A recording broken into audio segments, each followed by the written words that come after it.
Welcome to Kaleidoscope. Let's talk. She was recently awarded the University's Network Award 2023 by the University's Network for Children in Armed Conflict. This is for her sensitivity and commitment towards children in armed and difficult situations. Meet Marini de Livera, a human rights lawyer, social activist, and legal scholar, a former chairperson of the National Child Protection Authority and founder and chair of Sisters at Law, which is a free legal service to support survivors of domestic and gender-based violence. Marini joined me with some insights on often untouched topics about children and the dangers that threaten them. Congratulations, Marini. Firstly, what a wonderful, wonderful accolade for all the hard work you do. Now, that award actually highlights lots of issues that have been swept under the carpet. What has been the most difficult issue that you've grappled with? Actually, Savithri, it's about a child being trafficked by her own mother. And the mother was arrested, and the child also went to prison with the mother. And the child couldn't understand what was happening. And then the child was sent to an orphanage, and the child suffered secondary victimization. So by the time I got the child was completely broken and could not understand why she could not be with the mother and see the mother. And how old was this child? 10 years. So you've worked with children who have been in war, who have participated in war, who have been displaced because of war. What are your biggest takeaways from your interactions with these children? That it's possible to rehabilitate them with lots of love, understanding, care, empathy. And there is no fixed mold of rehabilitating them. Each child requires different kind of therapy, love, patience, understanding, empathy, and the Commissioner General of Rehabilitation did a marvelous job with these children.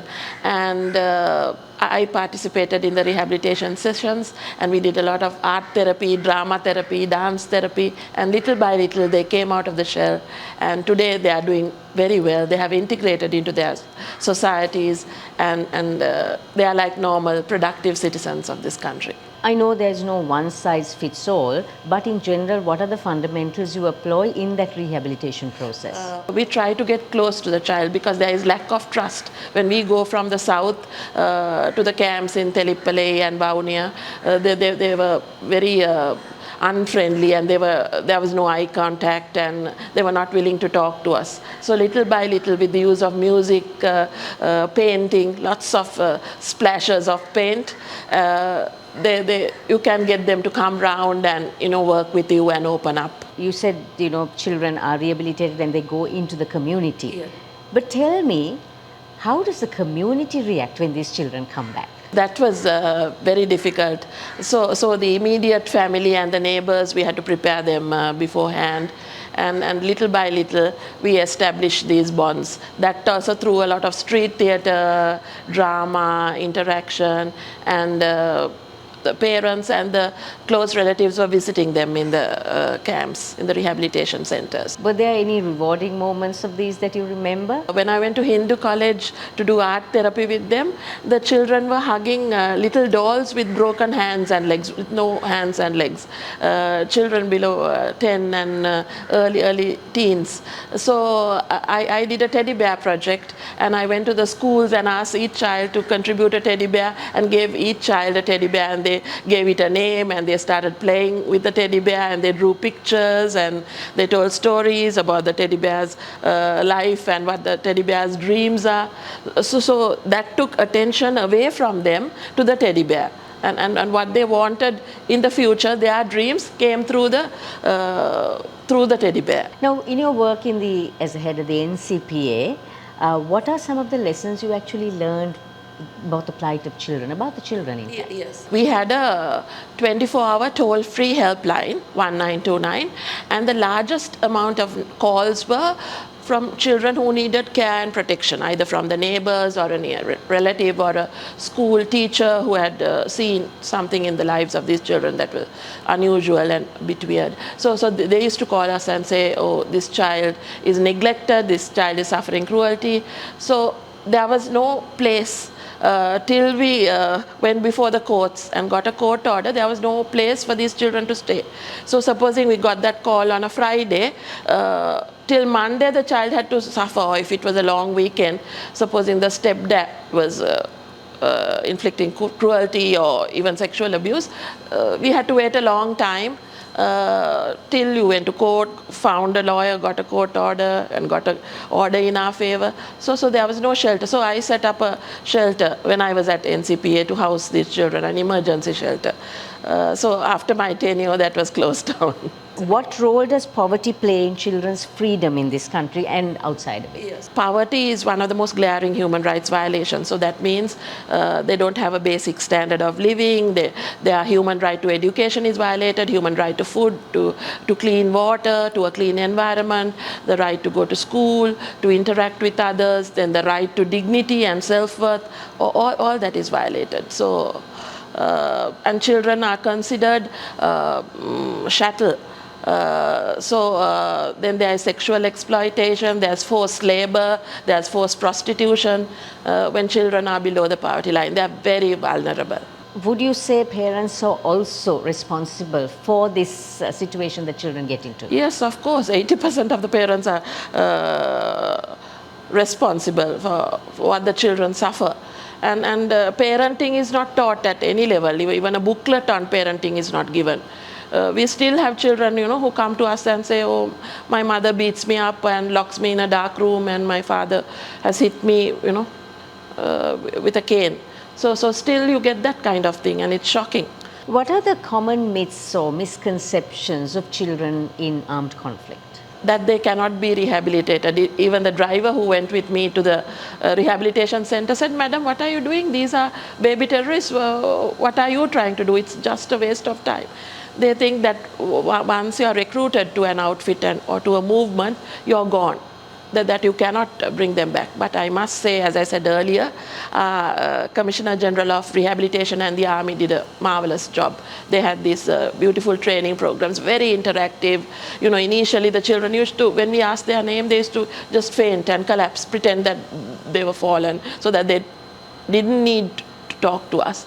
But little by little we got around them, and I made little cupcakes and pastries with my own hand, went and shared. They had a separate place for us to have our meals, but I didn't. I sat with them and had their meals, and we painted saris together and had a lot of fun. And some of the international organizations had brought lots of musical instruments, and they were on a side, so we took them and we started singing and dancing, and some drew pictures of peace doves and lovely murals, and we gave them a lot of paint and freedom to do what they want, creative pursuits. So that helped them to come out of the shell. What are some of the things you remember about these children in armed conflict when you got to know them? They were blank, and they were not like normal human beings. They were like statues, and they wouldn't establish eye contact. They were just there. They were just breathing, but they were just there. They were not like normal children. So it's psychological. Yes. What do the children of war, not just those in armed conflict, but those who have faced war head on, need from us? Love, affection, empathy, and what we call community values. That is, now when we were little, there were very few orphanages. This orphanages was brought by the British regime.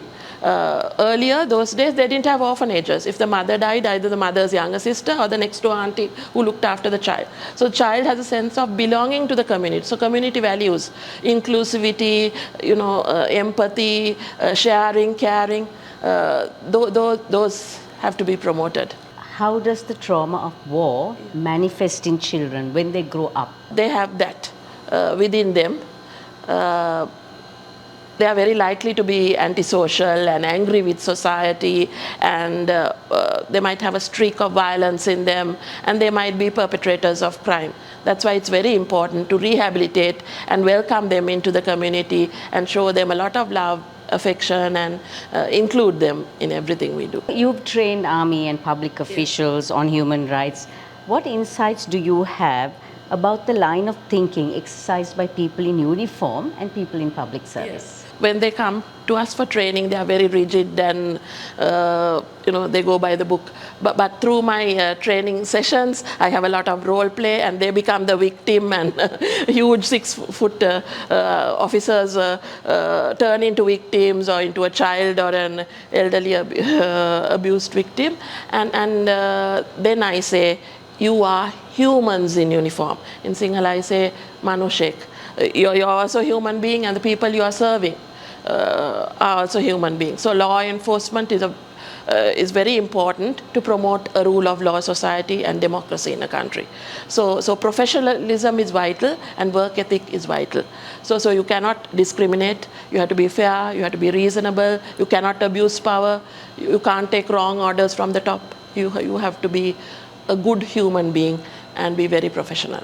You've been a human rights educator. What do you think Sri Lanka's youth can do to shift the narrative and to give prominence to the protection of human rights? In a day and age when governments have failed and multinational corporations have failed and international organizations have failed, youth have a huge burden on their shoulders to be the change that they want to see.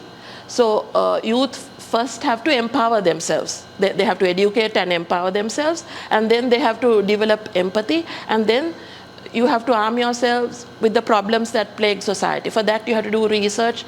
Data and statistics is very important for anyone to take you seriously. And then you have to find creative solutions. So if different disciplines, I believe in a multidisciplinary approach. It's not only lawyers, accountants, sociologists, psychologists, doctors, and they should network with the retired people. Because they have loads of experience. These people might be very intelligent. The youth might be intelligent and tech savvy, but they don't have that kind of experience. So if all these groups come together and network, we can bring about change. So we are looking at love, we are looking at empathy, and very importantly, communicating values. Don't forget to subscribe, follow, and like us. Kaleidoscope is on YouTube, Instagram, Facebook, and LinkedIn.